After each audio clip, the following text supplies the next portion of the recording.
Bengal educational news চ্যানেলে আপনাদের সকলকে স্বাগত জানিয়ে আজকে একটি লাইব্রেরিয়ান নিয়োগের বিজ্ঞপ্তি নিয়ে আলোচনা করব এবং জানার চেষ্টা করব এই লাইব্রেরিয়ান পোস্টের জন্য কি শিক্ষাগত যোগ্যতা চাওয়া হয়েছে এবং কিভাবে আবেদন করবেন। লাইব্রেরিয়ানের পাশাপাশি এখানে বেশ কিছু টিচিং পোস্টেরও ভ্যাকেন্সি প্রকাশিত হয়েছে। তো আমরা এখন দেখে নেব লাইব্রেরিয়ান নিয়োগের জন্য কি শিক্ষাগত যোগ্যতা চাওয়া হয়েছে। লাইব্রেরিয়ান নিয়োগের জন্য শিক্ষাগত যোগ্যতা চাওয়া হয়েছে অ্যাজ পার এনসিটির নর্মস, অর্থাৎ লাইব্রেরি সায়েন্সে ডিগ্রি বা ডিপ্লোমা থাকতে হবে, সঙ্গে যদি কম্পিউটার জানা থাকে তাহলে অবশ্যই ভালো হয়।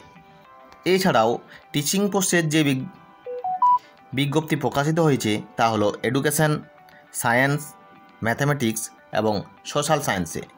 এই বিষয়গুলিতেও আপনাকে এনসিটির নর্মস অনুযায়ী শিক্ষাগত যোগ্যতা থাকতে হবে।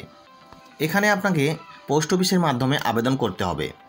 আবেদন করবেন to the secretary, Shri Ramakrishna college of education, DEd, Purba Medinipur, pin number 721-655। এছাড়াও আপনারা স্ক্রিনে দেওয়া যে ঠিকানাটি দেখতে পাচ্ছেন সেই ঠিকানাতে আপনাদের আবেদন করতে হবে টু দ্য সেক্রেটারি বলে।